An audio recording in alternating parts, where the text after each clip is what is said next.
Antes de comenzar, vamos a los que no conocen al frater José Fernández Dañino, pasado gran consejero de la región 1 de Perú. Es estudiante y se unió a nosotros en el año de 1974, en el mes de febrero, el mismo mes que me uní yo, pero del 72. Parte de sus más de 46 años de amor y de la orden martinita tradicional los ha dedicado a servir primero a la logia de Lima, Perú, desempeñando casi todos los cargos ritualísticos y administrativos, habiendo sido 2 veces maestro de logia. Fue el primer monitor de el Perú en la década de los 80 y gran consejero de amor para Perú en 2 oportunidades, así como también maestro provisional de la orden martinista tradicional. Permanentemente fue uno de los pilares de la Logia Lima y en diferentes organismos afiliados del Perú, habiendo realizado un gran servicio en su expansión como conferenciante y expositor en talleres, cursos y seminarios públicos de manera casi permanente, así como expositor en todas las grandes convenciones organizadas en Perú. Recuerdo la que se hizo en Chile, en Santiago, que hizo una exposición magistral allá con el pasado gran maestro Roland cuando estaba encargado en aquel entonces. Así es. Fue designado conferenciante nacional en la década de los 90 y es conferenciante internacional de la Universidad Rosacruz Internacional desde el 2012. Como tal, ha impartido conferencias en distintas ciudades de Perú y el extranjero, Quito, Ecuador, Santa Cruz, Cochabamba y La Paz en Bolivia, La Habana en Cuba, Santiago en Chile, Barcelona, España y, por supuesto, también en Miami, Florida. Yo sé que usted fue, en este momento tenemos al frater Víctor Raúl que nos está representando en la región 1 de Perú. Le mando un saludo porque frater Víctor Raúl nos ha apoyado muchísimo y ha hecho un excelente trabajo en la región 1 del Perú. Ese fue su sucesor, así que muchas gracias que verdad ha hecho un trabajo excelente, frater. Muy bueno. Así es, muy bueno. maestro. Sí, muy bueno. En su vida privada es economista y especialista en informática, planeamiento estratégico y recursos humanos, habiendo trabajado en Perú en grandes empresas industriales como gerente de informática, gerente corporativo de tecnología de información en una de las empresas más grandes de su país, dedicada a la actividad agropecuaria. Antes de su retiro en diciembre del 2010, se desempeñaba como gerente de recursos humanos.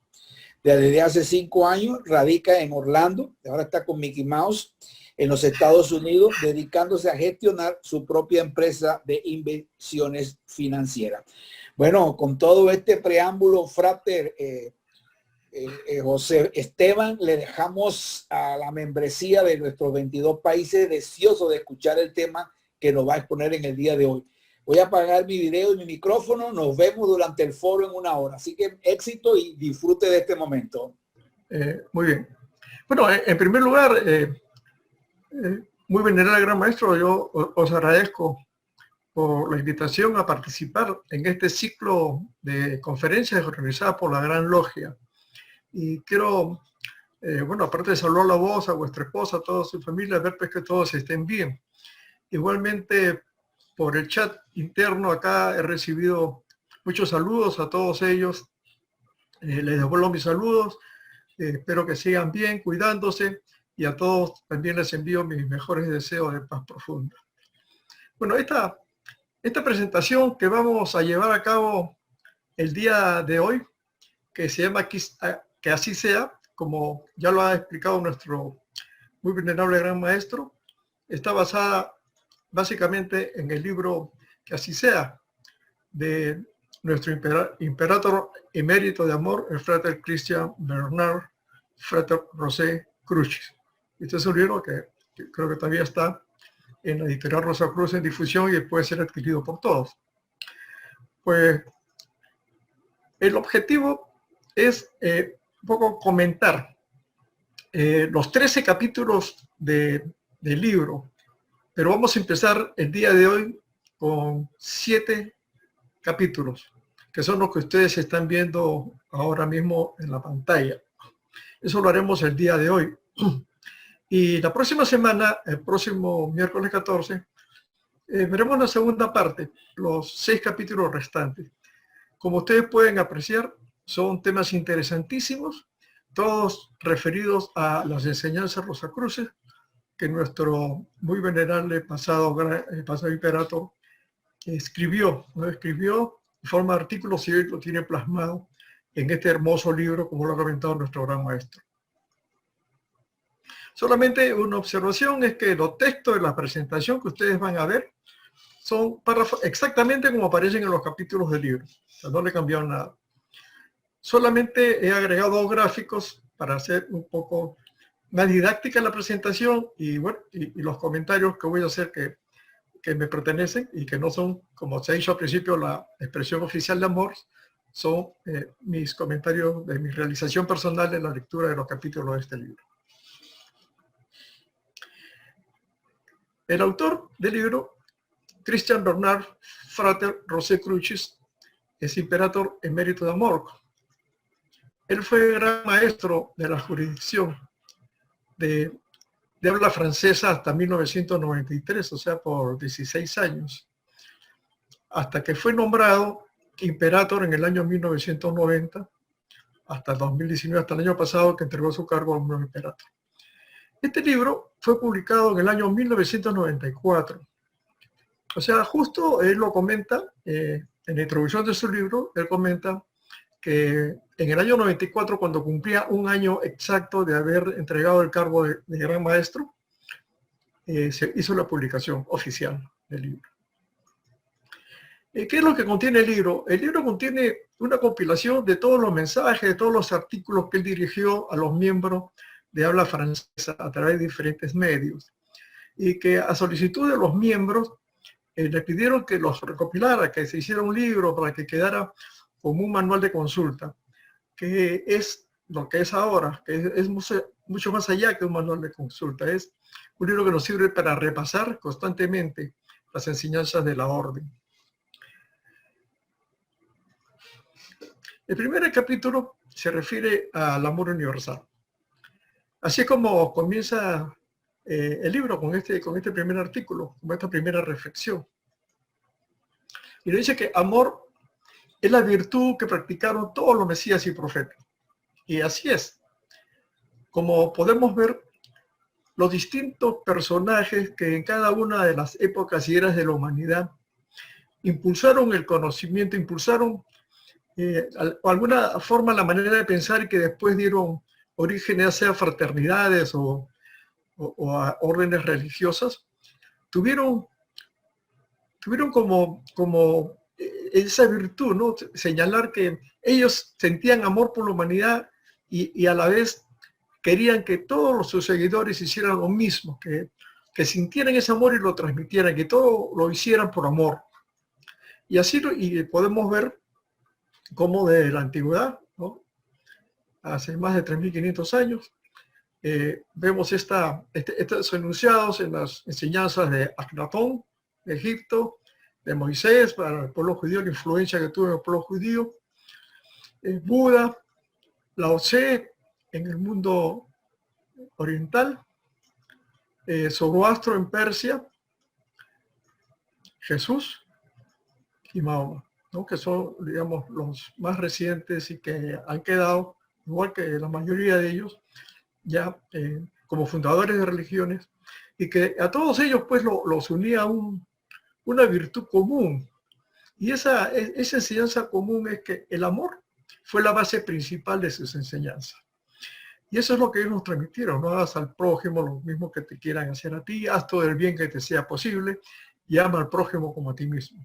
Se basaba en eso sus enseñanzas para inculcar a la humanidad el amor del uno por el otro. Pero, ¿qué es el amor? El amor se define como la disposición de desear el bien del otro. ¿Y quién es el otro? Pues el otro es toda la humanidad. El amor es un sentimiento y también es una concepción mental. El otro es todos los seres que están a nuestro alrededor y con los que tenemos alguna relación directa o indirecta. Es más, el otro también es nuestro entorno. El amor que nosotros debemos sentir por todo nuestro entorno, por la naturaleza, por los animales, por los hombres. A todos ellos nosotros debemos irradiarle ese sentimiento de amor que sentimos en lo profundo de nuestro ser. Y esto es muy importante y va a ser válido para todos los temas de la conferencia, porque nosotros no podemos dar lo que no tenemos. Entonces, si queremos irradiar amor, tenemos que sentir amor primero nosotros. Amor por nosotros mismos y por todos los seres. Y esa concepción humana, que el amor es un estado mental y emocional, así debemos sentirlo, en nuestra mente y en nuestro corazón, para que este amor sea irradiado a todos los que están a nuestro alrededor y lo reciban. No es una simple palabra, decir amor, te quiero, te amo, I love you, que parece casi como una rutina. El amor hay que expresarlo. Y hay que expresarlo, pero primero debemos sentirlo. Entonces tenemos que ahora que revisar este tema del amor universal. Porque el amor no solamente es algo personal, es cierto, es algo que hemos heredado de la divinidad, ¿no? Porque de ahí vino. Porque el amor es la fuerza suprema que sostiene todo lo que ha sido y será. Y quiero referirme entonces a ese primer principio de nuestra ontología Rosacruz, que dice que Dios es la inteligencia que ha pensado, manifestado y animado toda la creación, siguiendo unas leyes que son inmutables y perfectas. Es decir, el amor entonces proviene de Dios porque Dios es el origen de todo. Y Dios nos dio su amor, nos dio su amor porque es esa fuerza suprema que tiene todo lo que Él creó. Si no existiera el amor, si no existiera este principio de que todas las cosas están unidas, son atraídas unas a otras, el mundo no se podría sostener, el universo no se podría sostener. Por eso que el amor está definido, ¿no?, por el autor de esa forma. Es la fuerza suprema que sostiene todo lo que ha sido y todo lo que será. Para los rosacruces, igual que para los hermetistas, la mente es una sola, ¿no? Y todo es mente, y el universo es mental. Pero también nosotros sabemos que hay un principio de dualidad, ¿no?, que la mente tiene dos atributos, que se definen como el alma universal y la energía espíritu.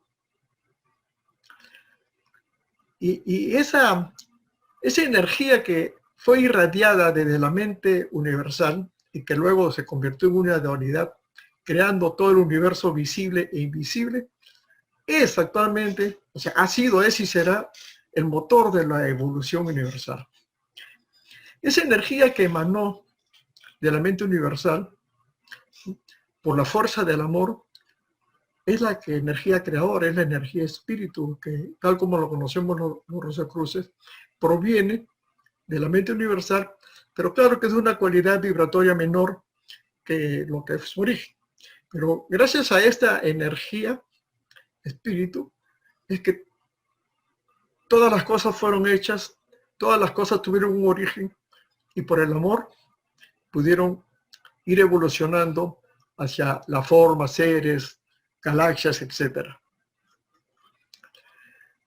Porque esta forma, esta creación que duró miles y millones de años, cuando esta emanación de la energía espíritu fue cada vez condensándose, fue cada vez más haciéndose más material, nos dejó algo muy importante que tenemos que comprender. Que esa forma de evolucionar de la materia, desde átomos, electrones, moléculas, cuerpos, etc., ¿no?, opera en ambos planos. La evolución universal no solamente ocurre en la parte material, la evolución opera en ambos aspectos, los aspectos visibles e invisibles. Ambos se necesitan para evolucionar. Y es lo que nosotros vamos justamente a tratar inmediatamente. Si nosotros nos vamos al aspecto físico, científico, vemos que el amor, en su aplicación física-química, es una manifestación de la ley de dualidad. Es decir, necesitamos dos contrarios para que se atraigan. Estamos hablando de atracción. Y esa palabra atracción justamente también define el amor, ¿no? Si no hubiera amor, en dos contrarios no se atraerían, no se unirían. Y así es como funciona el amor en la creación y en la evolución de lo creado. Estas partículas elementales que tuvo su origen en la energía espíritu, en su expansión y en su evolución, estas energías creadoras, estas fuerzas de vida que están en todo el universo, muchas veces no la vemos, algunas sí, ¿no? por el avance científico principalmente, pero todas estas partículas atómicas buscan siempre la polaridad contraria, en primer lugar para dar nacimiento a los átomos. Todo en el universo también es vibración, ¿no? Pero debemos recordar que no estamos separados del origen. Todos estamos dentro del alma universal, o sea, el alma de la mente universal, o sea, el alma y la energía espíritu son uno en la mente universal. Y todo lo creado alrededor de la energía espíritu está también dentro de la mente universal. Entonces, todos somos uno. Okay. Explicamos bien el principio de la polaridad, pero todos somos uno. En la parte material, nosotros podemos ver, por ejemplo, en el principio de los tiempos, cuando las cosas empezaron a materializarse, después de haber pasado por un proceso evolutivo, podemos ver, por ejemplo, cómo fue creado el átomo, ¿no? El primer átomo que nació por ese principio de atracción, de los opuestos que se atraen, ¿no? Entonces, un grupo de estas partículas elementales atraen a su órbita a un electrón de diferente carga y lo mantiene ahí. Y esto fue lo que dio origen al primer elemento, al primer átomo, que conocemos como el átomo de hidrógeno. Muchos átomos de hidrógeno, ¿no? En ese mundo material que se comenzaron a formar y comenzaron también a evolucionar, ¿no? Cuando el átomo de hidrógeno atrajo un electrón más, fue el paso de su mutación, de su evolución, desde el átomo de hidrógeno a un elemento diferente. Pero antes pasó por un proceso de transición. En ese proceso de transición, el átomo de hidrógeno tuvo que adaptar sus vibraciones del electrón que tenía con la del otro electrón para mantenerse todos juntos como una unidad. Entonces, en ese momento no podemos decir que fue un segundo elemento, o fue un elemento transitorio, y así también lo explica la filosofía pitagórica y muchos de los otros filósofos que nosotros los rosacruces hemos estudiado en el cuarto grado. Porque una vez que entonces se estableció, ¿no?, este proceso intermedio quedó ya establecido y ordenado, es donde aparece un tercer elemento, que es el helio. Y toda la creación material siguió todo este proceso. Por eso los científicos ahora, las naves espaciales, lo primero que buscan para ver si hay vida en otros planetas es si hay hidrógeno en primer lugar, si hay helio, si hay carbono, ¿no? Porque si encuentran estos elementos químicos, significa que hay un proceso en vida, en evolución, o hay vida realmente que está generándose o que ya se generó. Lo importante entonces de esto es que también, de alguna forma, este amor universal que hizo y que hace posible que las partículas de vida que están en todo el universo se comiencen a unir por esa ley de atracción, es lo que nosotros llamamos el amor universal. Porque si no, se rechazaran, si no hubiera ese principio de atracción. Y ahí es donde está demostrado el gran amor universal para que esta atracción funcione y se permanezca en un solo elemento material, ¿no?, como parte del todo universal que es la mente universal.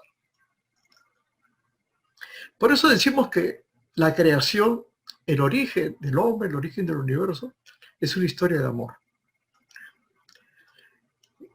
Hemos visto que la mente universal, ¿no?, que es de una alta frecuencia vibratoria, ¿no?, tiene dos atributos: el alma universal, que es de esa alta frecuencia, y la energía espíritu, que es menor frecuencia vibratoria. Pero ambas unidas en un solo todo dentro de la mente universal. O sea, ese principio de la dualidad dentro de la unidad. Esta energía espíritu que fue emanada, poco a poco fue evolucionando a través de los años, a través de los millones de años, a través de los ambientes por los cuales esta energía se iba propagando. Y en millones de años comenzó a evolucionar hasta que ya aparece, ¿no?, como una expresión de esta energía, lo que llamamos el cósmico, ¿no? La expresión de la mente universal. Y este universo visible lógicamente es una, como lo definimos nosotros, ha sido posible por el amor, ¿no? Porque si no, todo este universo no estaría estable, no hubiese podido concentrarse en un solo universo, universo. E igualmente, entonces, la vida sobre la Tierra que está dentro de este universo también es una historia de amor. Y es la historia de amor entre la materia, que fue una expresión de la mente, de la energía espíritu y de la conciencia cósmica que está en la materia. Y esto es un punto importantísimo, ¿no? La conciencia cósmica. La conciencia cósmica está presente en todo el universo, en toda la materia. Es la conciencia del cosmos. O sea, que está en todo objeto material, no solamente en el hombre, por supuesto, que tiene reconocimiento, identifica esta conciencia, porque somos seres racionales, ¿no? Por eso no solamente tenemos conciencia de que existe, sino también tenemos conciencia de que somos. Y esto es gracias, pues, a esa unión que tiene el hombre como materia y la conciencia cósmica que nos pertenece, también está dentro de nosotros. Porque el hombre, en su creación, es un microcosmo, contiene todas las leyes que fueron ordenadas por nuestro creador en los orígenes. El hombre es un universo en miniatura, como espíritu, pero debemos nosotros también responder que somos un ser dual, que dentro de nosotros existe una porción del alma universal, y que el alma universal, como una expresión de amor, nos dio una parte de esa alma que está en nuestro cuerpo, y es la unión. Y esa unión de nuestro cuerpo con el alma universal es una expresión de amor. Es una expresión de amor que debemos seguir buscando nosotros en nuestro interior. Cada vez que nosotros nos interiorizamos a través de una meditación, de una reflexión, lo primero que vamos a sentir es que el amor universal como que va a ser parte de nosotros. Que vamos a sentirlo, y nosotros somos también parte de ese amor universal. Porque ese amor universal, esa porción del alma divina, reside en nosotros y somos responsables de nosotros también de su evolución. La herencia de la Rosacruz. La Orden de Rosacruz tiene alrededor de todo el mundo muchos edificios, muchos templos hermosos. Que aquí, bueno, algunos de ellos están en la fotografía, que está el de Perú, de Quito, que está aquí abajo. Pero realmente esa herencia no es física, o sea, no nos estamos refiriendo, en este caso el autor no se refiere a que la herencia del Rosacruz no van a ser sus indicaciones, ni van a ser tampoco sus bienes materiales.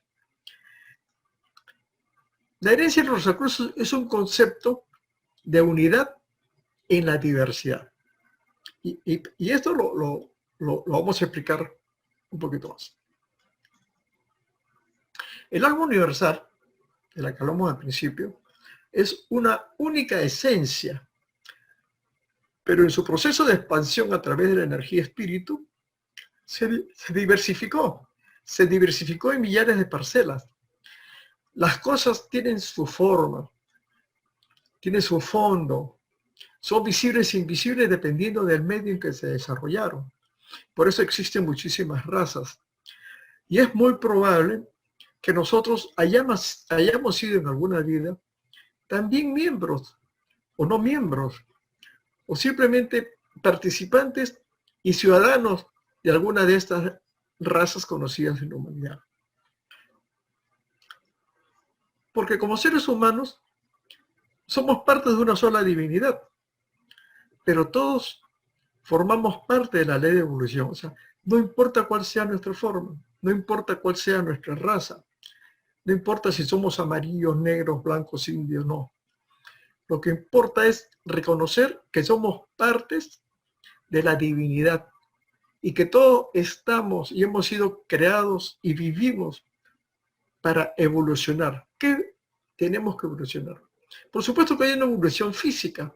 El hombre va mutando, va evolucionando de acuerdo a la edad, de acuerdo al medio. Pero lo más importante es nuestra evolución de conciencia.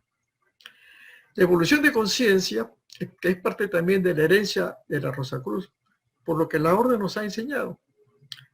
Entonces, ser miembro de la Orden Rosacruz significa que estamos unidos en un único ideal, en una sola vibración, que estamos unidos con la vibración universal, con la armonía cósmica que existe. Y principalmente eso es lo que los Rosacruces hacemos.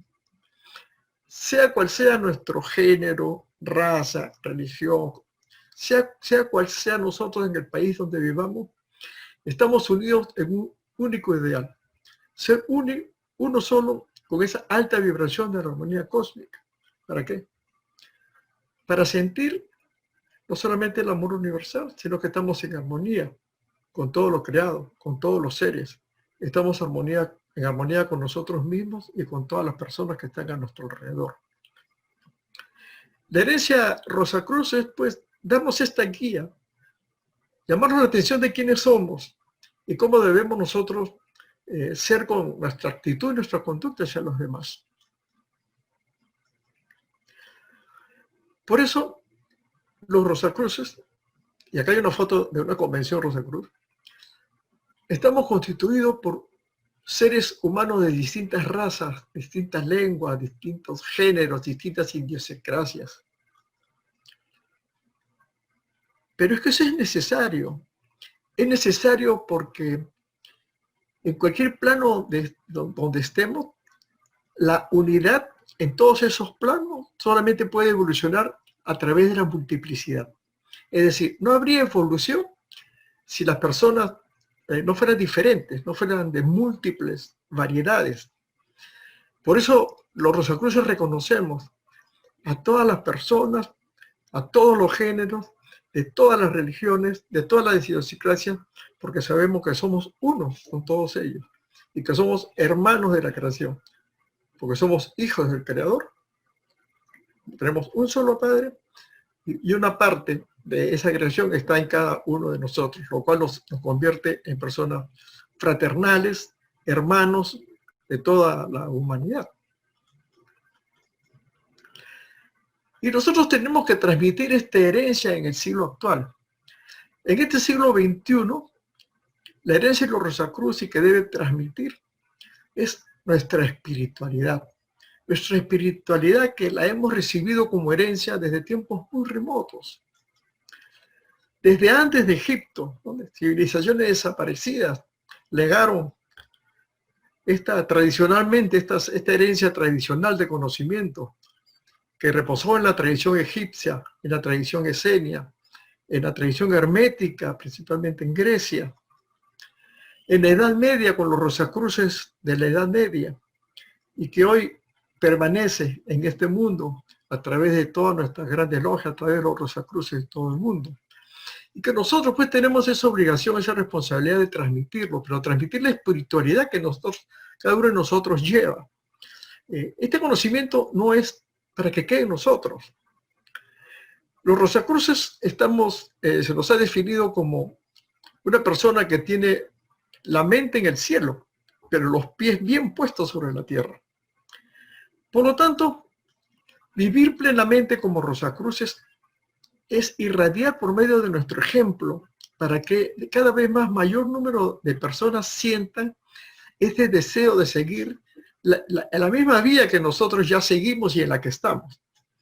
Y para ello tenemos pues que irradiar con nuestro ejemplo a nuestras instituciones, ¿no? En nuestros centros laborales, a nuestros seres queridos, nuestras parejas, a nuestra familia y a todo conjunto de personas, seres que estén a nuestro alrededor.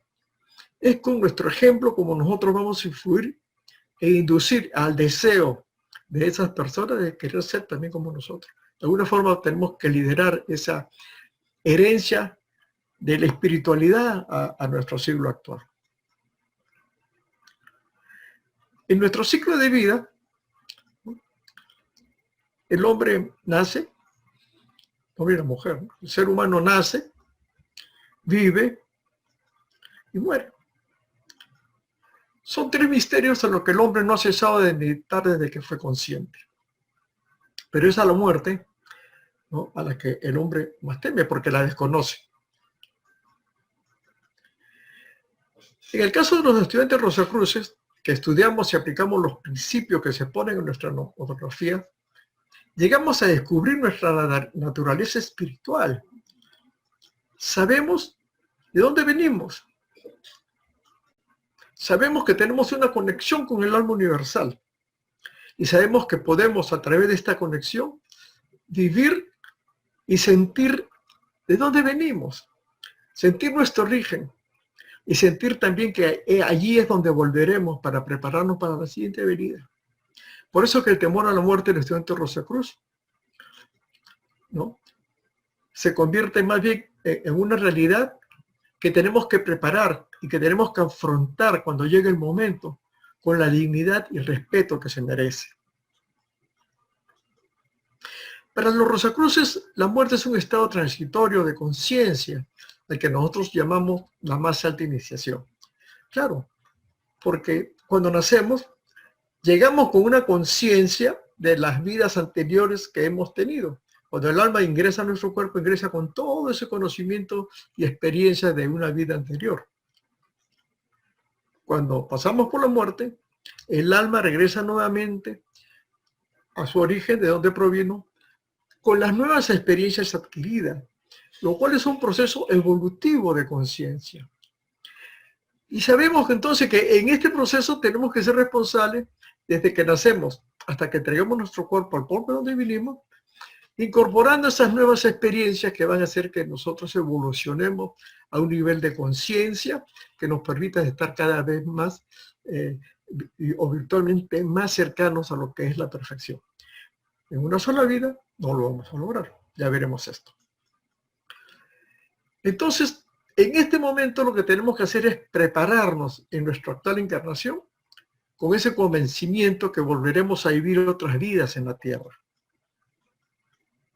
Cuando exhalemos nuestro último suspiro, el alma se despegará de nuestro cuerpo y se reintegrará al plano cósmico donde vino. Por lo tanto, la muerte, a la que hemos llamado esta gran iniciación, es solamente un cambio de conciencia de un plano a otro. Y fíjense qué interesante que es esto. Porque significa que cuando nacemos, nos iniciamos en un mundo terrenal con un nivel de conciencia.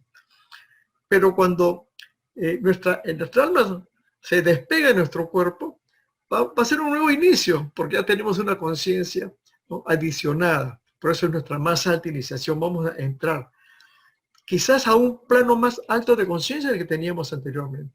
Dentro del reino cósmico, el ser humano, de acuerdo a su evolución, va al plano que le corresponde de acuerdo al nivel de conciencia alcanzado. ¿Y qué pasa con el cuerpo? El cuerpo también vuelve a su origen. Vuelve a convertirse en el polvo de donde provino, de los átomos, moléculas, etcétera, ¿no?, que conformaron su cuerpo. Y así, entonces, el cuerpo del hombre regresa al polvo y el alma vuelve a encontrar su independencia espiritual. Cuando nacemos en este plano mortal, nacemos libres. Tenemos el derecho de hacer lo que queramos. Podemos escoger la vía que queramos para caminar por nuestro sendero o buscar el camino a una mayor evolución de conciencia. Y lo hacemos a veces con conciencia de esto o sin conciencia de esto, pero siempre lo vamos a hacer. Vamos escogiendo, conforme crecemos, vamos aplicando nuestra libertad para escoger lo que queremos ser, que queremos trabajar, que queremos estudiar y que queremos perfeccionarnos, ¿no? Pero el libre albedrío es algo diferente. Cuando hablamos del libre albedrío, hablamos de esa capacidad que tiene el ser humano de discernir entre lo bueno y lo malo, entre el bien y el mal. Esas dos vocecitas que escuchamos a nuestro nivel interno y que realmente va a definir quiénes somos, ¿no? Nosotros tenemos esa libertad de escoger y podemos escoger al diablillo o podemos escoger al angelito, podemos escoger al lobo malo o podemos escoger al lobo bueno dentro de nuestro cerebro, depende de a quién alimentemos, ¿no? Dice esa famosa leyenda india. Pero justamente el asunto del libre albedrío y la forma como ejecutemos nuestra libertad, porque estos dos elementos, estas dos vocecitas van a estar inevitablemente siempre juntas, de acuerdo a lo que nosotros decidamos, va a ser la causa de lo que seremos nosotros más adelante y lo que haremos nosotros más adelante con nuestra vida. Para ello nosotros necesitamos desarrollar y reforzar las virtudes para aplicar conscientemente, positivamente en nuestro libre albedrío. En cada situación que se nos presente en nuestra vida cotidiana, tenemos que desarrollar virtudes, y virtudes importantes como el servicio, por ejemplo, el servicio que requieren las personas, nuestra familia, nuestros organismos afiliados. Muy pocos entienden esta virtud que debemos tener nuestros organismos afiliados para servirnos cargos en cualquier cosa, ¿no? La limpieza, el arreglo, los cargos que nos dan. Y hacerlo con honestidad, con respeto, con sinceridad. Nuestros organismos afiliados son un pequeño mundo que nos permite convivir con diferentes personas de diferentes tipos de evolución de conciencia. Nosotros debemos ser virtuosos para aceptarlos como son. No todos estamos en el mismo nivel evolutivo. Tenemos que aceptar cómo las personas son y no bajar porque algo no nos gustó a un nivel inferior de lo que realmente quisiéramos nosotros ser. Tenemos que tomar conciencia de nuestros propios razonamientos erróneos, sin reprimirle de los otros. Los otros pueden equivocarse, nosotros también, pero no es un motivo para enfrentarlos, no es un motivo para discutir, ¿no? Tenemos que tener conciencia de lo que está sucediendo y tenemos que tener la voluntad, la fuerza, el respeto y la sinceridad para transmutar esos pensamientos, ese razonamiento, envolverlos constructivos y positivos. Y repito, nuestros organismos afiliados es el mejor ejemplo de lo que nos puede dar la convivencia para desarrollar de forma positiva nuestro libre albedrío. Y tenemos herramientas importantes, ¿no? Nuestra técnica iniciática nos enseña a armonizarnos interiormente en esos planos y niveles de conciencia que corresponden al conocimiento intuitivo. Y este desarrollo intuitivo nos va a dar la voz de alerta, nos va a decir qué decisión debemos tomar ante estas dos vocecitas que inundan y llenan nuestro cerebro. De nuestro interior debe emanar intuitivamente lo mejor, la mejor decisión para el bienestar de todos. Libertad es un derecho social adquirido por los hombres. Eso es innegable. Pero el libre albedrío es un don divino que la inteligencia cósmica nos otorgó y cuya esencia no debemos permitir que sea disminuido por otro. Con sus actitudes de otro, no debemos permitir que también nuestras actitudes bajen de nivel. Debemos seguir manteniéndonos y demostrando justamente, al no ser como los otros, los que nos agreden, los que nos insultan, somos diferentes. Y alegrarnos por eso. No molestarnos porque alguien nos insultó, sino simplemente pensar que nosotros somos diferentes. Entonces, pensar que estamos un paso más adelante que otro. Y eso debería hacernos felices, sentirnos así, y agradecidos por las técnicas y herramientas que la orden nos da para mantener esa calma, esa prudencia, esa armonía con nosotros mismos y con toda la humanidad. Y esa técnica es la que nosotros tenemos que desarrollar y vivir permanentemente en ella. El Rosacruz, como místico, es un peregrino que camina en la búsqueda de un caballero que duerme en él. Y para llegar a conquistar, para llegar a ser este caballero, pasar del estado de peregrino Rosacruz al de caballero Rosacruz, en primer lugar tenemos que desarrollar, como he manifestado, nuestras virtudes. Pero para el desarrollo de esas virtudes, y poniendo como ejemplo lo que anteriormente expliqué en nuestra relación con los demás, debemos mantener paciencia. Debemos apoyarnos en el bastón del conocimiento. Y este es un punto importantísimo. En la lectura del libro esto me dio una cosa tan bonita que justamente en mi Facebook puse, ¿no? Que yo prefiero conocer, o sea, tener conocimiento, que creer. Porque el creer me puede inducir a cometer errores. Y esto es lo bonito, que nosotros debemos apoyar en el conocimiento, no en nuestras creencias. Muchas personas actúan por lo que creen. Y esto es muy notorio. Fíjense ustedes cuando están en relación con otras personas. Otras personas nos discuten por temas que no conocen, que solo creen. Y bueno, hay que dejarlos, ¿no? Nosotros debemos seguir apoyados con ese bastón de conocimiento para seguir en este proceso de evolución de conciencia. Todo ese conocimiento que la orden nos da, que nos enseña, con la cual nos alimenta, nos hace prepararnos mejor para desarrollarnos, para evolucionar en arte, ciencia, en nuestras profesiones, todas esas herramientas que nosotros aplicamos en nuestro día a día, ¿no? Son importantes. Pero solo acumular conocimiento sin interiorizarlos no nos hace sabios. En el sistema Rosacruz de estudio de la monografía, abrimos la sesión en nuestro santo. Leemos nuestras instrucciones de la monografía y luego las reflexionamos. Al reflexionarla, la pasamos dentro de nuestro ser, la pasamos a nuestro subconsciente, ¿no? Va pasando por diferentes etapas, el mundo objetivo de la lectura, al subjetivo de comenzar a racionar, al subconsciente de descubrir una realización de lo que hemos leído y finalmente dejarlo ahí en el subconsciente, porque con el tiempo va a ser parte de nuestro ADN. Simplemente cuando necesitemos un conocimiento, pensar en él no va a llegar por intuición, por revelación, y lo vamos a sentir como verdadero. Y eso es el misticismo. Entonces, el conocimiento no es solamente acumular conocimiento, no es solamente es acumular lecturas de libros, es también realizarlos en nuestro interior y practicarlos. Ser sabio es que este conocimiento lo podamos aplicar en todos los aspectos de nuestra dualidad, ¿no? Es decir, convertirnos poco a poco en maestros de nuestro destino, manejando principalmente la relación con los demás, haciéndolas más positivas y más constructivas. La sabiduría que tenemos tiene como misión obligarnos de alguna forma a preservar la armonía allí donde se encuentre y restaurarla donde no existe. Así y solo así nos convertiremos en un caballero Rosacruz. Porque cuando hayamos logrado esto, sí podríamos decir, soy un caballero Rosé Crucis.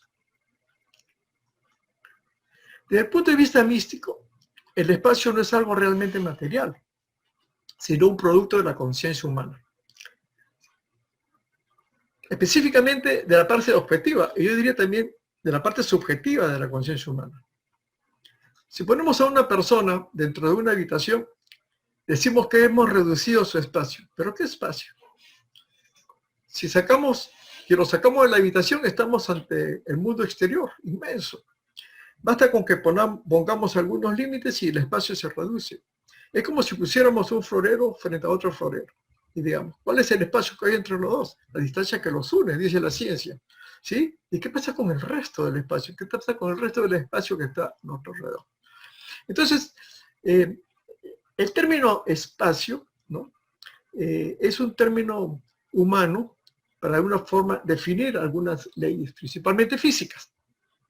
La conciencia como atributo del alma es inmaterial, por lo que también el espacio es inmaterial.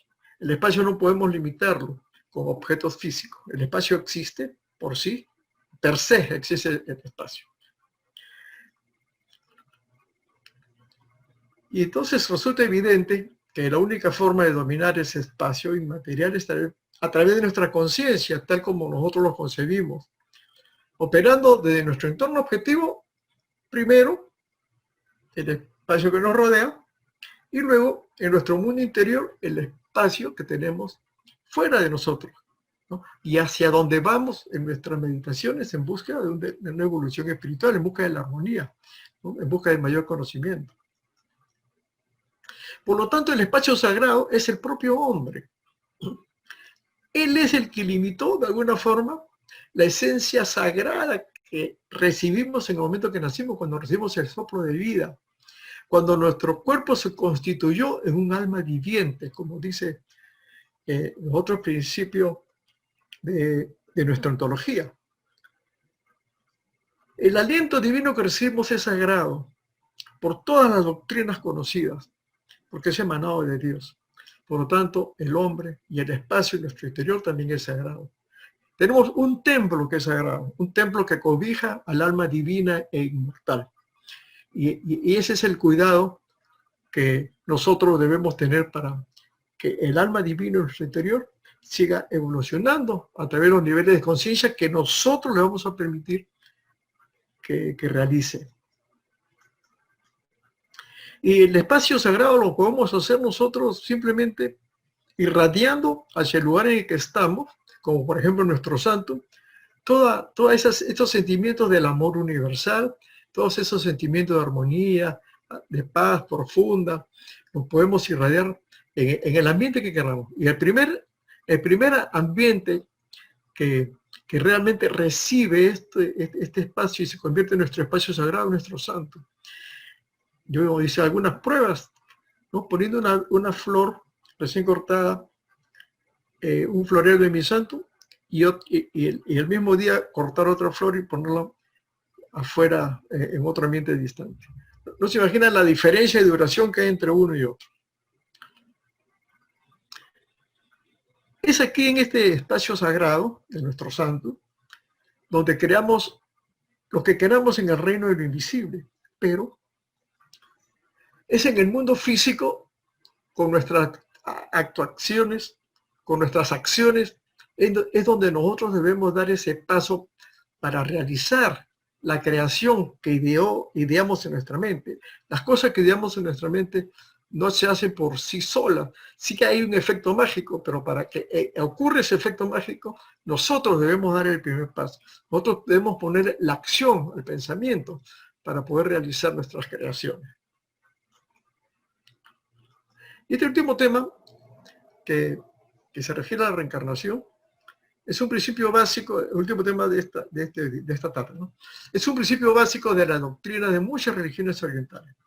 Y sin embargo, esta es una definición, fíjense, del año 94. Sin embargo, hoy en día, esta idea de la reencarnación ya es aceptada por muchas, en nuestro mundo moderno, aquí en el mundo occidental, por muchos jóvenes. Ya hablan de reencarnación, si te conocí o no en otra vida, hablan de que si pasó algo del karma, de repente no entienden mucho estas dos cosas, pero es un tema que cada vez se está volviendo más aceptado por la humanidad mundial. Y lo primero que tenemos que nosotros definir es que somos energía. El cuerpo y el alma son energía. Y la energía no se destruye, es indestructible científicamente. Comprobado en laboratorios como el ejemplo que están viendo allí en el gráfico. Entonces, si comprendemos que la energía no puede destruirse y sabemos que el cuerpo va a regresar a las energías de las que provino, entonces el alma, esa parte divina, esa energía entre nosotros, tampoco se va a destruir cuando el cuerpo se destruye. Va a seguir viviendo, ¿no?, en sus orígenes. Así como el cuerpo va a sus orígenes, el alma va a sus orígenes. Y entonces, pensar que en una sola vida terrenal, y en función del bien o el mal que hagamos, nuestra alma irá al infierno si hacemos mal, o al paraíso por toda la eternidad si hacemos bien, nos parece un concepto muy arbitrario y muy ilógico. Eso significaría como pensar que en una sola vida vamos a alcanzar la perfección. Una sola vida terrenal podemos alcanzar la perfección, ser esas almas evolucionadas al máximo de la perfección que ya no necesitamos encarnar más. Eso es ilógico. Y es ilógico también por otras causas. Algunos de ustedes pueden pensar honestamente que en una poca decenas de años, en 5 docenas, 6 docenas, 7 docenas de años, ¿sí?, pueden alcanzar la perfección de sí mismos. Honestamente, yo creo que no. Pensemos en esto. 9 millones de niños mueren cada año. Cada 5 años. Perdón. O sea, cada minuto mueren miles de niños. Cada 4 segundos. Entonces, ¿qué pasa con esos niños? ¿Qué pasa con esos millones de niños que viven apenas unos años sin haber siquiera conocido la palabra perfección? Ni siquiera en su mente pasó. ¿No? Muchos de ellos viven en la pobreza. O no. También hay niños que no necesariamente mueren porque están en ambientes muy pobres. Mueren al nacer, mueren a los pocos días, mueren por alguna enfermedad genética de los padres. Bueno, en todo eso hay una parte también relacionada al karma, pero que no es el tema de ahora. Pero, ¿qué pasa? La pregunta es, ¿qué pasa con esos seres que ni siquiera tuvieron tiempo para imaginarse que tenían que, solamente esos momentos, esos minutos, esos segundos de vida, ya, hacer todo lo posible por ser perfecto? Es imposible. Sigue siendo ilógico. El Dios de nuestro corazón no puede darnos solamente ese chispazo de vida para evolucionar totalmente. Por eso, una de las leyes de la creación fue la ley de la reencarnación. Y así es como nosotros la concebimos los Rosacruces. Consideramos que la reencarnación es el soporte de la evolución y que nos da una explicación lógica al sentido de la vida. Porque no podríamos entonces entender cómo unas personas nacen pobres, otras nacen ricos, ¿no? Otras nacen en ambientes musicales, otras nacen en ambientes artísticos. ¿Por qué esa diversidad? ¿Por qué esa multiplicidad? Y solamente para una vida, es definitivamente no. Nosotros pensamos que hemos vivido antes en diferentes situaciones justamente para evolucionar, justamente para adquirir más experiencia, porque consideramos que la reencarnación es vivir en la Tierra un proceso de aprendizaje para primero compensar todos nuestros errores y también beneficiarnos de nuestras nuevas obras de otras vidas, que es lo que se llama el karma. En esta escuela de aprendizaje, así como en el kinder o en la primaria, si nosotros aprendemos bien, ¿no?, vamos a pasar a un nivel superior de educación. Igual es la reencarnación, ¿no? Nosotros vamos a volver a nuestra escuela, a la Tierra, cada vez que no aprendemos lo suficiente para seguir avanzando. Y hasta aquí, pues, fratres y sorores, creo que lo he hecho a tiempo. Muchas gracias, que así sea. Muchas gracias por su atención, por estar aquí presente y reitero pues, mi agradecimiento a la Gran Logia, a Gran Maestro, a la organización de esta conferencia. Gracias.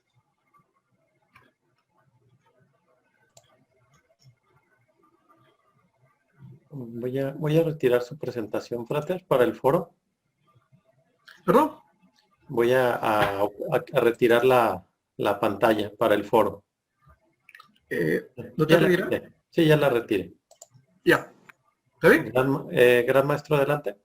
Y nada, solamente para agradecer la presentación al frater. Estuvo magnífica, excelente, magistral. Vamos a proceder a un solo de estos primeros 7 capítulos del libro, así que lo dejo con el frater Alberto, que lo va a asistir en la lectura de las preguntas, ¿eh?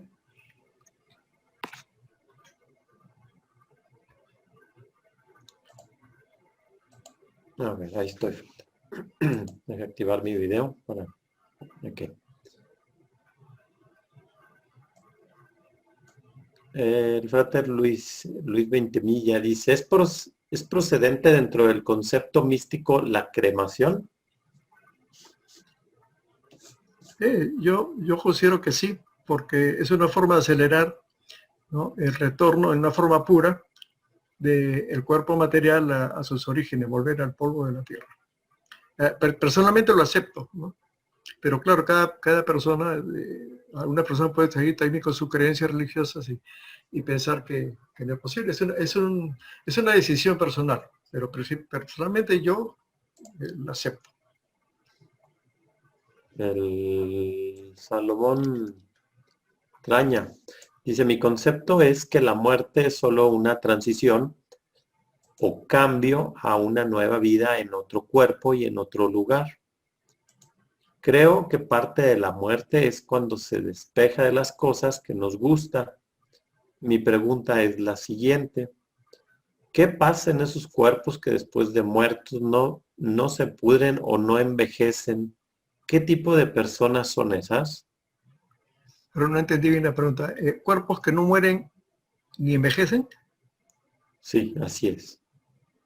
Bueno, yo considero que hay un proceso natural de vida del cuerpo desde que nace y el cuerpo quizás puede demorar en envejecer, pero el envejecimiento es algo natural, es algo que tenemos que aceptar. Nuestras células con el paso de los años se van deteriorando y en algún momento tiene que sobrevivir la muerte.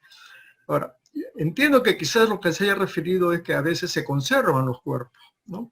Hay algunas religiones o embalsaman los cuerpos, por ejemplo, ¿no? Como en el antiguo Egipto lo hacía, pero en el antiguo Egipto lo hacía porque pensaba en una vida, una nueva vida, ¿no? Y por eso embalsamaban el cuerpo. Pero bajo el punto de vista Rosacruz, ¿no? Una vez que ya la vida, con el último soplo se extinguió, el alma también regresa a su origen, de donde vino. El frater Martín Alanis dice, estimado frater, la conciencia cósmica es el maestro interno. Bueno, el maestro interno es un conjunto, vamos a definirlo. El maestro interno es parte de la conciencia cósmica. La conciencia cósmica es parte de nosotros, pero nosotros al alma, a esa porción del alma que vino con la conciencia cósmica en nuestro interior, nosotros le damos una personalidad, ¿no? A través de nuestras diferentes experiencias, esa parte divina dentro de nosotros adquiere personalidad. Y conforme nosotros vamos buscando el contacto entre nuestra mente objetiva y subjetiva con el subconsciente, vamos a encontrar nuestro maestro interno, que somos nosotros mismos. O sea, el maestro interno no es alguien que está afuera. El maestro interno somos nosotros mismos en un estado de nivel más subconsciente, ¿no? Más cósmico, podríamos decir, que nos alerta de las cosas de las acciones que tenemos que hacer y nos va guiando, ¿no? Nos va guiando a tomar las decisiones buenas. Ahora, eso no implica que también nosotros podemos recurrir a maestros, a los maestros de la orden, por ejemplo, ¿no? Nosotros podemos recurrir a maestros de la orden, pero ellos no son nuestro maestro interno, ellos son una especie de guías para ayudarnos a encontrar a nuestro próximo maestro interno, que somos nosotros mismos, ¿no? Nuestro ser interno es nuestro maestro interno. Y nuestro ser interno tiene parte de la conciencia cósmica, parte del alma divina, y reside dentro de nosotros.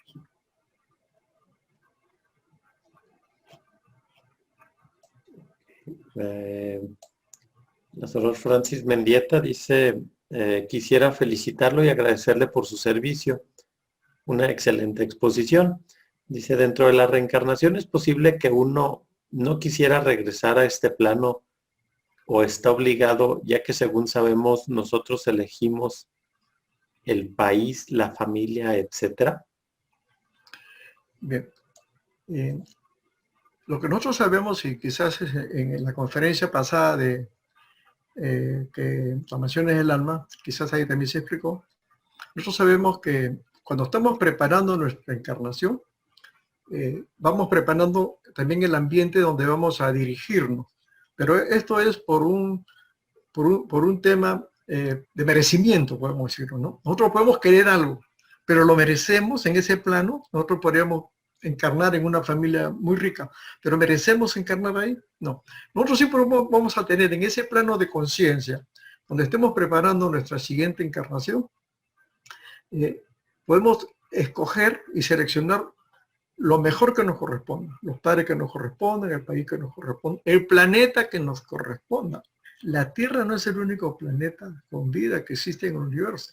Personalmente creo que también podríamos encarnar en otros mundos, menos o más desarrollados que el nuestro, o de igual desarrollo, pero que lo necesitamos para nuestra experiencia, ¿no? Porque la vida está en todo el universo. Entonces, si bien tenemos la libertad de hacerlo, pensemos que también existe el libre albedrío para tomar la mejor decisión, dónde tenemos que regresar, ¿no? O sea, cuál va a ser nuestro nuevo ambiente donde regresaremos en la siguiente encarnación y que nos va a ayudar a nuestro progreso de evolución de conciencia.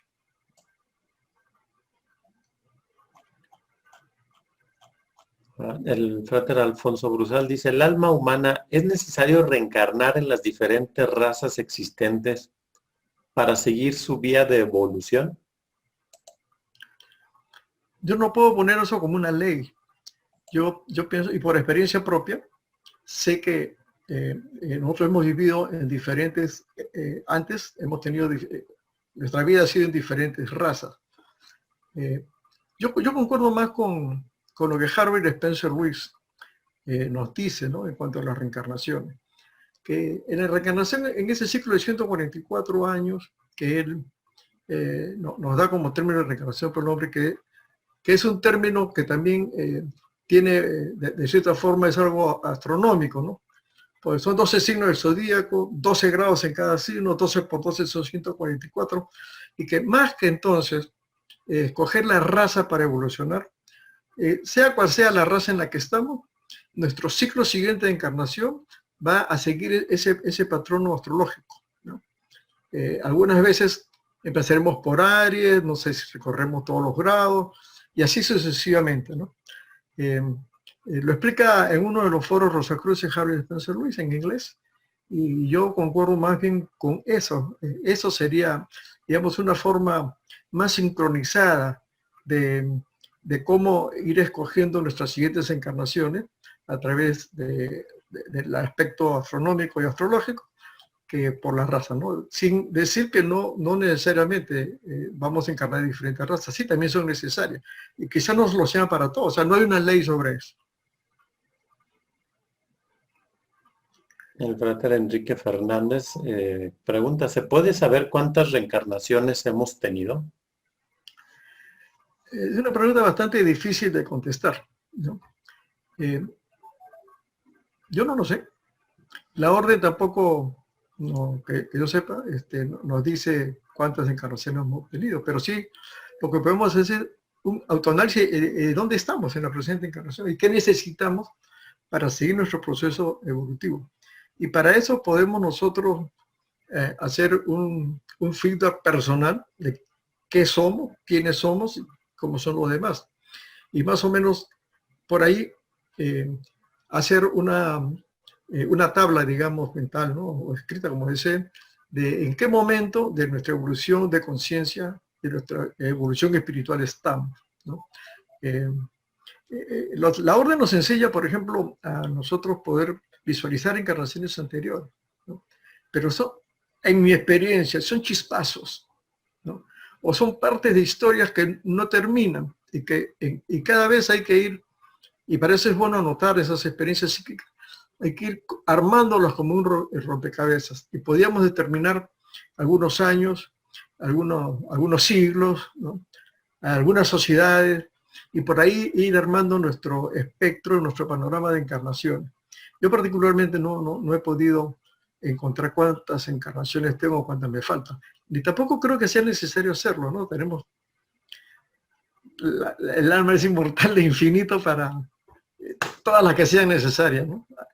Hasta que evolucionemos hasta un nivel en que ya necesitemos pasar a un nivel superior de conciencia. Dice, ¿hay simbolismo? Es Gerardo Vélez, dice, ¿hay simbolismo en el que así sea? Mi amigo Gerardo, frater de Perú, gracias por tu pregunta. Gracias por tu pregunta, frater Gerardo. Hace 2 años que no te veo, de la última conferencia en Lima.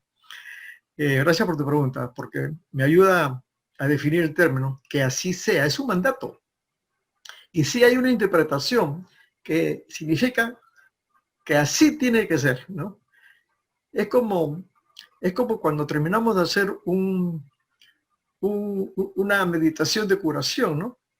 Y que terminamos, ¿no? Está hecho, ¿no? Es nuestro mandato interior.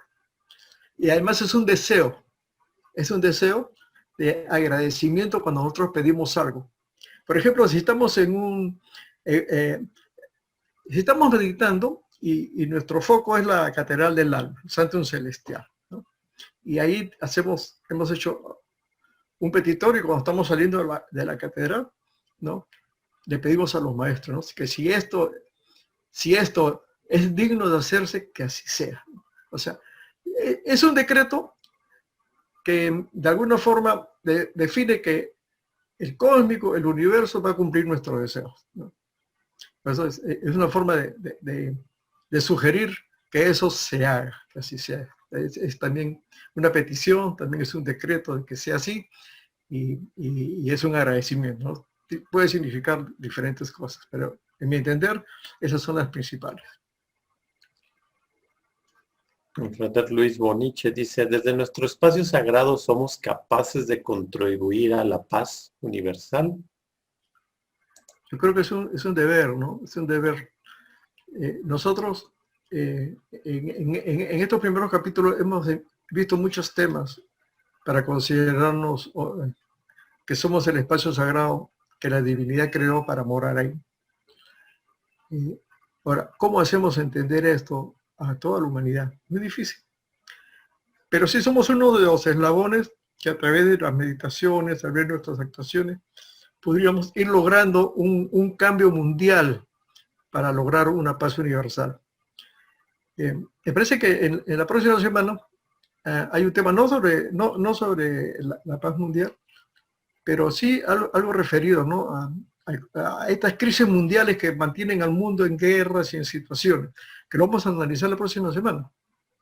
Pero yo podría adelantarle que la paz mundial no necesariamente es la finalización de la guerra. Creo que la paz mundial debe comenzar por la paz personal, por la paz del entorno, por la paz del país, y es un trabajo en que todos debemos esforzarnos en hacer desde nuestro lugar donde estamos actuando, ya sea de nuestros hogares, nuestras instituciones, nuestras logias, capítulos Iponawi, de otros, como dice en esta misma parte de la conferencia, nuestra acción. Nosotros podemos lograr mentalmente, podemos pensar en lograr la paz mundial y poner el egregor sobre la tierra para que la paz mundial reine en todos los corazones de nosotros. Pero ¿qué hacemos? En el mundo real, cuando regresamos a nuestro quehacer, ¿qué hacemos para lograr la paz mundial?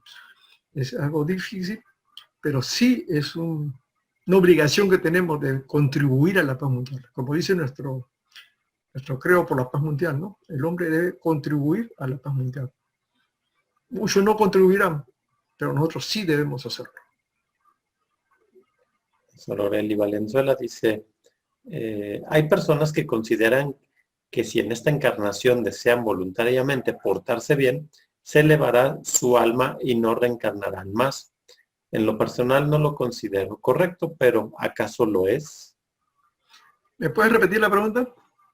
Dice, hay personas que consideran que si en esta encarnación desean voluntariamente portarse bien, se elevará su alma y no reencarnarán más. En lo personal, no lo considero correcto, pero ¿acaso lo es? Bueno, portarse bien, pero portarse bien no significa evolucionar, necesariamente. Nosotros podemos portarnos bien, ser obedientes, acatar todo, y eso va a hacer que nuestro nivel de conciencia evolucione y suba. Pero eso no va a impedir que no volvamos a reencarnar. La pregunta es, ¿eso nos hace perfectos el portarnos bien siempre para no volver a encarnar? ¿Nos hace perfectos? Yo creo que no. Parece que mientras estemos aquí, en este plano de conciencia terrenal, tenemos que regresar hasta aprender la lección, aprender todos los cursos por completo. Entonces, portarnos bien no es la única condición para no reencarnar. Tenemos también todos los temas, que es el aprendizaje que necesitamos nosotros tener en esta vida terrenal. Y para eso no necesitamos quedarnos quietos, vamos a portarnos bien, ¿no? No, al contrario, son nuestras acciones, como bien lo dice Christian Bernard en su libro, son nuestras acciones las que van a determinar la evolución de conciencia y lo que van a determinar nuestro ciclo de encarnación, ¿no? Son las acciones. Portarse bien solamente es una de ellas, pero ¿qué pasa con las otras virtudes? Esa sería la pregunta. Iván Proaño dice, si en esta reencarnación hemos vivido con muchas limitaciones, tanto materiales como espirituales, ¿en las nuevas reencarnaciones esto no se repite? Al contrario, hay nuevas y mejores manifestaciones en las nuevas reencarnaciones. Eso va a depender de cómo llegamos a nuestra encarnación. Si nosotros llevamos una vida en la que estamos esforzándonos por ser mejores y como es, ¿no? Como es en la realidad, y no completamos esas experiencias totales para llegar a la transformación total de nuestro ser interno, ¿no? No necesariamente vamos a esperar que la siguiente encarnación sea sin limitaciones, sin enfermedades, sin privaciones, ¿no? Cada persona es diferente y cada persona te dará diferentes oportunidades para encontrar una mejor, una igual o peor condiciones de vida, porque todo va a depender de lo que tiene que aprender, ¿no? Entonces, decir que obligatoriamente una siguiente encarnación van a ser las mejores condiciones de vida, yo no lo puedo asegurar, ¿no? Eso va a ser ya un tema más de conciencia personal. ¿Qué hemos hecho para merecer que en la siguiente encarnación todo sea mejor? Yo creo que esa sería una pregunta personal que tenemos que hacer. Vamos a tener una mejor encarnación, pero ¿qué hemos hecho ahora? Hoy es cuando estamos construyendo la siguiente, ¿no? Y la siguiente va a ser el efecto de la causa que estamos hoy día, como la ley cósmica, ¿no? Causa y efecto de lo que venga después, ¿no? Entonces, bueno, la Sorora de la Algarte dice, excelente exposición. Pregunto, ¿por qué el ser no tiene principio y tampoco fin? El ser nunca tuvo principio, porque de la nada no puede venir algo, ¿no? Siempre existió, o sea, la energía siempre estuvo allí. Esa energía, la mente universal, nunca tuvo principio. Nunca tuvo principio hasta qué. ¿Hasta qué? ¿Qué pasó para que tenga principio? Hasta que nosotros tuvimos conciencia que existía. Ahí fue donde le dimos el principio. Mientras no desarrollamos la conciencia, ¿no? Personal, conciencia, no conciencia, sino conciencia, no identificamos que existía, ¿no? Esa mente universal, ese todo. Por eso nunca tuvo principio, siempre estuvo allí. Lo que tuvo principio es cuando nos dimos cuenta que existía, ¿no? Y siempre va a ser así porque es eterna, es inmortal. Y como lo hemos dicho también, de acuerdo a la ley de Fichte, que es indestructible, nunca va a destruirse. Sí puede mutar, ¿no? ¿En función de qué? En función de los niveles vibratorios que cada parte de la energía tenga, ¿no? Una alta vibración demorará eones de tiempo para transmutarse. De menor vibración, posiblemente su evolución material sea en años, cientos de años, pero la evolución espiritual va a depender siempre de nosotros. Entonces, el ser nunca tuvo principio, tampoco tendrá fin. El ser siempre es. Y eso también es lo que define a Dios, ¿no? Dios es. El Frater Daniel dice, el tema del libre albedrío necesita que el humano o estudiante utilice su voluntad en la decisión o debe permanecer en estado de reposo sin tomar decisiones. Definitivamente es un asunto de voluntad, ¿no?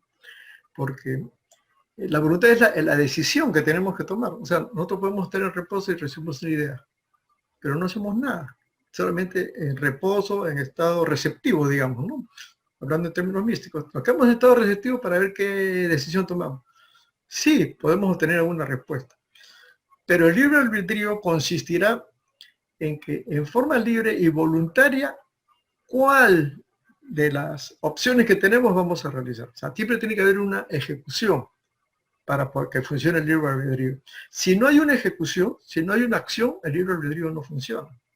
Recuerden siempre la enseñanza del hombre, del lobo malo y del lobo bueno que tenemos en nuestro cerebro, ¿no? Cuando el niño le pregunta al cacique indio, ¿no? ¿Por qué hay hombres buenos y hombres malos? ¿No? Y el cacique responde, porque en el cerebro nuestro hay dos lobos, uno bueno y otro malo. Sí, le dice, ¿y quién va a sobrevivir? Aquel al que tú alimentes. ¿Sí? Entonces, esa es la lección que tenemos que aprender, ¿no? Lo que nosotros hagamos es lo que va a determinar si el libre albedrío es positivo o no.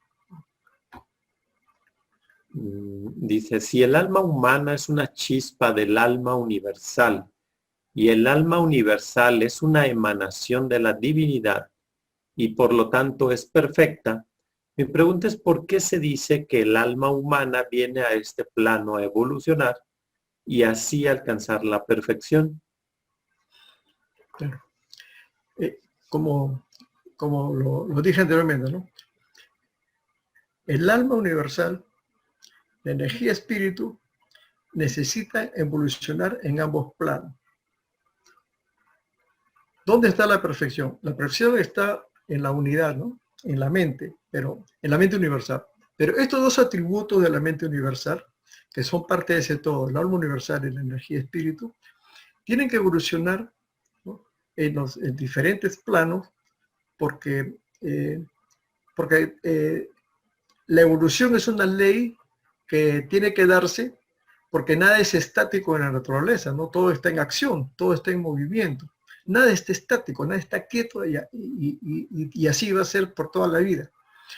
Entonces, la energía espíritu va a ayudar a entender más al alma universal ese proceso de evolución física y evolución espiritual, evolución de conciencia. Así, entonces, la mente universal también, ¿no? Se va a beneficiar, ¿no? De esa evolución de conciencia de los seres creados por energía espíritu, porque estos seres, al tener conciencia de dónde pertenecen, ¿no? Van a poder hacer que la gran alma universal también, en un proceso, como dije, quizás de eones de tiempo, también vaya en su propia esencia también, ¿no? Evolucionando. Los dos evolucionan. Está, así como lo explica el frate Christian Bernard, los dos evolucionan y los dos son necesarios para la evolución mutua, ¿no? Y aunque sean una unidad, ¿no? Que está mencionado en el libro, y aunque sea una unidad, las dos van a evolucionar, quizás no con la misma rapidez, digamos, de una de la otra. Una lo hará más rápido, otra lo hará más lento, pero ambas se necesitan para evolucionar, porque es el concepto de la dualidad, es el concepto de los pares contrarios, ¿no? Nosotros no podemos definir uno sin considerar su opuesto, sino el otro no existiría, ¿verdad? Entonces, esta ley de la dualidad es lo que opera dentro del alma, dentro de la mente universal, alma y espíritu. Los dos evolucionan para la evolución total de la mente, ¿no? De la mente universal. La mente universal es Dios, ¿no? De alguna forma como, es el todo, ¿no? De alguna forma como algunos nosotros lo aceptamos como Dios de nuestro corazón. Señor Vicky dice, entonces es muy importante estar conscientes de la intención con las que queremos hacer las cosas para seguir evolucionando y saber que estamos también preparándonos a la siguiente encarnación con nuestros esfuerzos que quizás nos están costando más trabajo. Claro, porque nada es fácil, ¿no? La próxima semana vamos a ver un capítulo hermosísimo que se llama La Noche Oscura, o La Noche Oscura del Alma, como aparece en alguna revista Rosacruz. Evolucionar no es algo sencillo, no va a costar esfuerzo. Vamos a tener que enfrentar nuestro karma individual, vamos a tener que enfrentar las pruebas que nos da la vida actual, vamos a tener que enfrentar lo que tenemos del pasado que corregir, depurar, limpiar, y todo lo que va a ocurrir en ese proceso de caminar en esta vida van a ser las lecciones que tenemos que aprender y tenemos que superar, ¿no? Para mejorar nuestra siguiente encarnación. Por consiguiente, nada es fácil, ¿no? Cada vez el hombre va a ser sometido, inclusive, aun cuando estemos en esta vía iniciática, ¿no? de armonía, de paz, vamos a tener nuestras dudas, vamos a querer separarnos, vamos a querer dejar todo, ¿no? Vamos a tener que luchar contra eso y contra todas las pruebas que la vida nos ponga, que son pruebas necesarias para darnos cuenta internamente y subconscientemente qué fuerzas y qué herramientas tenemos para seguir adelante. Y esto es muy importante. Nosotros podríamos pensar, todo es difícil, todo se nos complica en esta vida, ¿ok? Pensemos, ¿qué hemos hecho para que sea así? Todo es causa y efecto. Lo que hoy es la respuesta a lo que ayer hicimos. ¿Qué tenemos que hacer ahora para que esto sea diferente? El frater Jesús Malabé dice, algunas personas piensan que el mal, igual que el bien, provienen de Dios. En realidad podríamos pensar y decir que el mal es inherente al ser humano, a su nivel de conciencia y aprendizaje, y no se origina en Dios. Bueno, muy interesante la pregunta, excelente pregunta. El bien y el mal son conceptos del hombre, ¿no? ¿Qué es el mal? Es la ausencia de bien, o sea, no existe el mal. Es bien en menor escala. Entonces, en Dios está siempre el bien. El hombre hace más bien o menos bien. A lo que llamamos menos bien es lo que conocemos generalmente como hacer mal. ¿Por qué? Porque es diferente. Es el polo negativo del bien, ¿no? Del bien común, del bien total. Como un imán, positivo y negativo. ¿Son malos? No. Es un extremo vibratorio de menor frecuencia que el otro. El bien es de una alta vibración que viene de Dios. El mal es la alta vibración de Dios porque el hombre le ha bajado las revoluciones, le ha bajado el nivel vibratorio.